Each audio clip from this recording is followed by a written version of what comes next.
Tipo, eu até concordo nesse ponto de, tipo, porra, a gente não pode impedir o desenvolvimento econômico baseado no superprotecionismo do ambiente, né? Eu acho que isso é um ponto válido, né?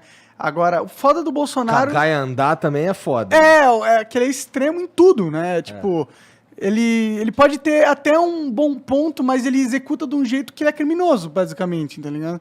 Sei lá, é esquisito, pra ser sincero. Esse é o resultado, um pouco, na minha opinião, dessa polarização. Por isso que mostra como isso é ruim para o país. Como foi a pandemia. Na pandemia, daí você começa a discutir vacina, máscara, remédio. Ao invés de discutir os fatos, você começa a transformar isso numa questão política. Ah, se você é contra o presidente, você é a favor de X e Y. Se você é a favor, você quer C e B. O que é absurdo, né? A pandemia você tem que tratar com base em ciência, com base em fatos. E ter políticas racionais. Você pode até divergir. Né? Teve gente que achou que tinha excesso nas políticas de distanciamento social. Eu concordo que houve excesso, sim. Principalmente porque não houve um reconhecimento da realidade brasileira, né? Por muitos políticos. O Dória, por exemplo. O cara manda fechar tudo, põe policial pra bater em ambulante, tá ligado? O que aconteceu em alguns casos. Eu não acho isso certo, mano. Eu não acho certo. Até porque aquele cara precisa trabalhar pra comer, né? Tipo, fica em casa e quem vai pôr comida na casa do cara? Teve excessos, né? Teve excessos, sim. Por exemplo, o pessoal, uma das coisas que espalham é de mentira, né? Então, eu era ministro da Justiça, a gente editou lá uma portaria, eu, o ministro Mandetta, dizendo assim, ó, se uma pessoa estiver contaminada, tá? Ela tem que submeter a política de isolamento social. Ou seja, você não pode ter o vírus... Sabendo que tem o vírus e sair transmitindo. Tinha tido um caso, não sei se vocês se lembram, logo no começo ali, março de 2020, acho que era um cidadão aqui de São Paulo que fez o teste positivo e aí pegou um avião e foi lá Fernando Noronha, sabendo que tinha, e aquilo causou até um escândalo na época. Diante daquilo, sabendo que ia ter problemas, a gente editou uma portaria conjunta, mais ou menos dizendo, ó, se a pessoa, que o desrespeito ao isolamento, tá? Pode implicar numa sanção. Uma multa, tá? no caso. Mas tem um crime no Código Penal, que é espalhar epidemia e tal. Tem um crime. É a mesma coisa que você tem AIDS e você transa com a mina sem camisinha, sem falar. O que a gente colocou lá, o que a gente recomendou na portaria? Que não houvesse prisão, que a pessoa, quando fosse surpreendida numa situação dessa, como era uma infração de menor potencial ofensivo, uma infração baixa, que ela tivesse que assinar um termo lá de ajustamento de conduta e se comprometer a ficar em isolamento.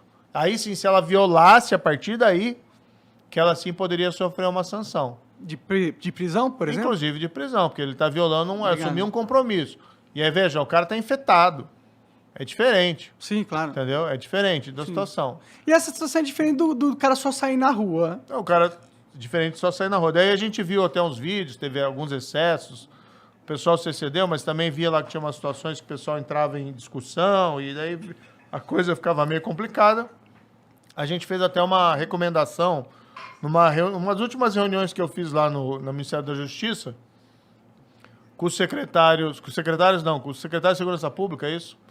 E de Administração de Justiça lá do país inteiro. A gente fez uma videoconferência e uma das coisas que eu falei, olha, tem que ver esses excessos que estão vindo muitas vezes de polícia estadual ou de guardas municipais, que eram situações pontuais, né? Não vamos generalizar que a polícia estava aí batendo todo mundo, que guarda municipal estava batendo. Não, teve situações pontuais que foram filmadas e que aí gera aquela situação meio deprimente. Mas houve uma recomendação do Ministério da Justiça para que isso fosse evitado. Agora, não se controla tudo.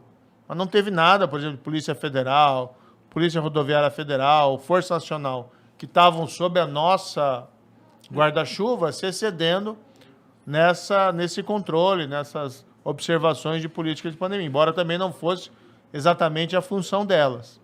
Então, acho que teve ali alguns excessos, mas o grande problema que eu vejo, Monarca, é quando você polariza politicamente, você torna essa discussão burra. Porque você não está querendo saber qual é a solução, você quer saber qual é a solução que favorece seu time político. Foi a questão, né, que teve muita discussão do fechamento das igrejas. Né?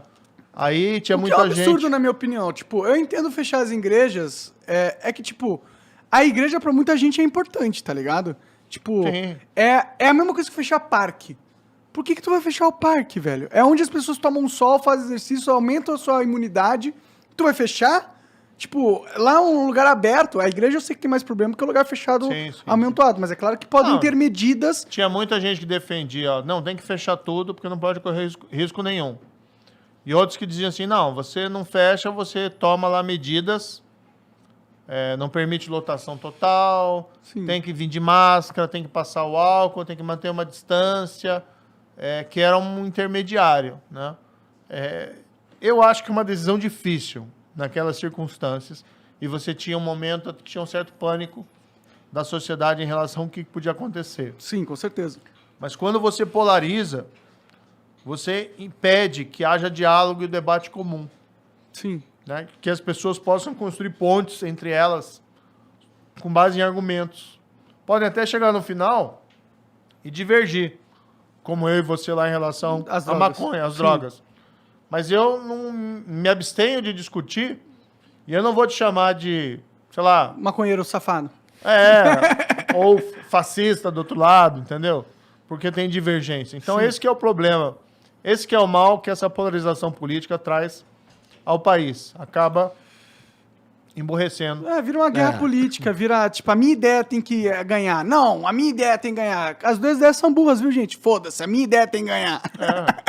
Não, e ninguém é dono da verdade, né? A gente tem que ter muita serenidade e humildade em saber que você pode estar errado. Até porque você muda de opinião.